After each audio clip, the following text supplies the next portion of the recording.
అనంతపురం జిల్లా రాయదుర్గం మండలంలోని రాయంపల్లి వద్ద ఉన్న గవిసిద్ధేశ్వర స్పాంజ్ ఐరన్ పరిశ్రమ వాయు కాలుష్యంపై రైతులు ఆగ్రహం వ్యక్తం చేశారు. పరిశ్రమ నుండి వెలువడే వాయు కాలుష్యం వల్ల నష్టపోతున్న ఐతపల్లి 74 ఉడేగోలం తదితర గ్రామాల రైతులు కాలుష్యంతో మసిబారిన మొక్కజొన్న పంట ఉత్పత్తులను తీసుకువచ్చి తహసీల్దార్ కార్యాలయం ఎదుట ధర్నా చేశారు. పరిశ్రమ యాజమాన్యంపై కాలుష్య నియంత్రణ అధికారులు చర్యలు తీసుకోవాలని రైతులు డిమాండ్ చేశారు. తమ పంట ఉత్పత్తులు పాడు కాకుండా కాపాడాలని, తగిన నష్టపరిహారం చెల్లించాలని విజ్ఞప్తి చేశారు. వీరి నిరసనకు సిపిఐ రైతు సంఘం, పలు ప్రజా సంఘాల నాయకులు మద్దతు తెలిపారు. వారికి న్యాయం జరిగే వరకు అండగా ఉంటామని తెలిపారు.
రైతులకు పరిహార నష్టం వెంటనే రైతులకు పరిహార నష్టం వెంటనే రైతులకు పరిహార నష్టం. గ్రామంలో గురుసిద్ధ స్వామి నాది ఫ్యాక్టరీ పక్కలనే 3.5 ఎకరాల భూమి ఉంది.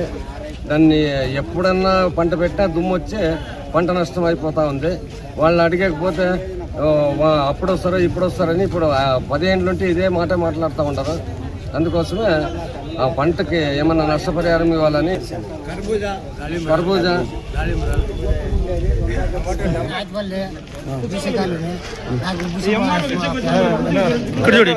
దుమ్ము దూడలు వచ్చి ఇప్పటికే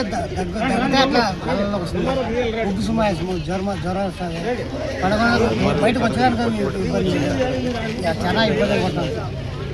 అనంతపురం జిల్లా రాయదుర్గం తాలూకు 74 ఉడేగాళము కిష్టప్ప నా పేరు. నేను పక్కన ఫ్యాక్టరీ ఓపెన్ అయినప్పటి నుంచి నాది 7 ఎకరాలు 30 సెంట్లు భూమి ఉంది. 14 ఏళ్ళ నుంచి ఒక 2-3 సార్లు పెట్టినా కానీ ఏం అసలు గిట్టుబాటు పుట్టిందే ఎండిపోతూ ఉంది. ఇంకా ఏమన్నా సార్ ఇట్లా అన్యాయం అయిపోయింది, నాకేం సార్ ఇంట్లోనే బతికేది, మేము పిల్ల తల్లి అంతా బతుకుతూ ఉన్నాము, న్యాయం చేయండి అంటే వాళ్ళకు చెప్తాము వీళ్ళకి చెప్తాము చేస్తాం, అన్యాయం చేసేలేదని తిరిగా మళ్ళా ఆ తమలపాకు వేసింటే తమలపాకు కోసి మన అనంతపురం పంపించింటే అనంతపురం నుంచి సార్ బజార్లో ఏం రేటు ఉండదా, దాన్నన్నా వేసేయండి, మీరు పట్టుకోరు, నాకు 14 గంటలకు బీడు పడింది, ఇంకుండే దాన్నన్నా కాపాడుకుందాము, అది లేదే ఎక్కకపోతే అది కానీ పాడైపోతుందంటే ఇస్తామప్పా అంటే అని చెప్పి ఏమేమంతా లేకపోకుండా డ్రామాలాడి అన్యాయం చేసేది. అనంతపురం నుంచి డివైడ్ వెనక్కి వచ్చి 10 రూపాయల సెట్ అమ్మినాము. 120 రూపాయల సెట్ ఆకుండేది 10 రూపాయలకి సెట్ అమ్మినాము. దాన్నే మొన్నగానే వచ్చి చూడండి సార్ ఇట్లా అంటే చేస్తాము ఎన్ని దినాల నుంచి చేస్తూ ఉండారు, ఎప్పుడు చేయాలనుకుంటారు, 14 ఏళ్ళ నుంచి బీడే పట్టుకుంటాను, ఇంకుండేది ఏదో దున్నుకొనే చేస్తా. నా పేరు మోహన్, నేను రాయంపల్లి గ్రామానికి చెందిన వ్యక్తిని. మా తోటలో టమాటా పెట్టినాను, చెనిక్కాయ వేసిన, ఒక్క తోట పెట్టిన, ఏ పంట పెట్టినా నష్టపోతున్నాను. ఏమి పంట గిట్టుబాటు ధర రావట్లేదు. పంట మార్కెట్కి వేసుకొని పోతే ఇది ఎందుకు పనికిరాదా, వాపస్ వేసుకోపోండి, తీసుకోమని చెప్పేసి రిటర్న్ చేసేస్తున్నారు. అట్లా అని చెప్పేసి పిల్లోళ్ళు వాళ్ళంతా డస్ట్తో ఇబ్బంది పడి రోగాల పాలవుతున్నారు, హాస్పిటల్ పాలవుతున్నారు.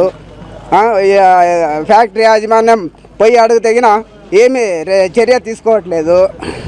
వాళ్ళు పోయి అడుగు మీరు ఏం చేసుకుంటారో చేసుకోపోయా, మేము ఇచ్చేదే లేదు అని చెప్పేసి నెగ్లిజెన్స్గా మాట్లాడుతున్నారు. వాళ్ళ మీద చర్యలు తీసుకోవాలని చెప్పేసి అందరినీ కోరుతున్నాను. అదా చూడండి, మొక్కజొన్న ఇంత పొల్యూషన్తో ఏ రోజు ఈ పంటని మార్కెట్కి వేసుకొని పోతే అసలు గింజ కొనే వాళ్ళే లేరు, మొక్కజొన్న కొనే వాళ్ళే లేరు. మేమంతా రైతులంతా వాపసు వేసుకొని వస్తున్నాము. దీనికి గిట్టుబాటు ధర ఫ్యాక్టరీని అడిగితే అసలు మాకు సంబంధమే లేదు, మీరు ఏం ఈ రాయదుర్గం మండలంలో ఆయతపల్లి గ్రామస్తులు, బీసీ కాలనీ వాసులు, ఉడేగూడెం రైతులు, అదేవిధంగా రాయంపల్లి రైతులు మా కార్యాలయానికి రావడం జరిగింది. విషయం ఏంటంటే సార్ మాకు అక్కడ సిద్ధేశ్వర ఫ్యాక్టరీ అనేది కూడా వెలిసి ఉంది. ఆ ఫ్యాక్టరీ వల్ల దుమ్ముధూళి వల్ల పూర్తిగా నష్టపోతున్నాం, మీరు వచ్చి చూడంటే మేము పోయి పరిశీలన కూడా చేయడం జరిగింది. విషయం ఏమిటంటే దాదాపు సిద్ధేశ్వర కాలనీ సరౌండింగ్ అంతా 715 ఎకరాలు భూమి ఉంది. మళ్ళీ 715 ఎకరాల భూమి రైతులు ఈరోజు నష్టపోతూ ఉన్నారు. తమ గోడు వినిపించుకుందామని ఎన్నోసార్లు వాళ్ళు ఆ దృష్టికి తీసుకుపోయినప్పుడు కూడా ఫ్యాక్టరీ యజమాని వీళ్ళని గెంటి వేయడంతో జరుగుతూ ఉంది. ఎక్కువ తక్కువ పోలీసు వ్యవస్థను తీసుకొచ్చి అక్కడ పెట్టి వాళ్ళతో బెదిరించి పంపించడం జరుగుతుంది. వీళ్ళకైతే దిక్కుతోచిన పరిస్థితులు ఉన్నాయి. అక్కడ చర్మ వ్యాధులు వస్తూ ఉన్నాయి, అంటురోగాలు వస్తూ ఉన్నాయి, శ్వాసకోశ వ్యాధులు వస్తూ ఉన్నాయి. మళ్ళీ ఇవన్నీ కూడా కనిపించడం లేదని చెప్పేసి అధికారులను అడుగుతా ఉన్నాము, సంబంధిత అధికారులను అడుగుతా ఉన్నాము, అక్కడ ఫ్యాక్టరీ యాజమాన్యాన్ని కూడా అడుగుతాము. ఆయన మొండిగా ప్రవర్తించడం చాలా దుర్మార్గము. కాబట్టి సిద్ధేశ్వర కాలనీ యాజమాన్యం రైతులకు న్యాయం చేసే దిశలో ముందుకు రావాలా. ఎందుకంటే ఈరోజు రైతులు అరకొర పంట వచ్చిన పంటలు కూడా మార్కెట్కి తీసుకెళ్తే కొనే నాతోనే కరువైనాడు. ఒక్కొక్క ఫ్యాక్టరీలో ఒక్కొక్క రైతు ఒక ఫ్యాక్టరీ సరౌండింగ్ ఉండే పక్కన 70,000 నుంచి 60,000 వరకు పెట్టుబడి పెడతా ఉంటారు. అక్కడ తమలపాకులు అయితేనేమి, దానిమ్మ అయితేనేమి, అరటి అయితేనేమి, బొప్ప అయితేనేమి, ఈ విధంగా అనేక రకాల పంటలు, వేరుశనగ పంట అయితేనేమి పంటలు పెట్టి నష్టపోతూ ఉంటారు. కనీసం పెట్టుబడి కూడా రావడం లే. కాబట్టి ఫ్యాక్టరీకి మేము విరుద్ధం కాదు, ఫ్యాక్టరీకి వ్యతిరేకం కాదు.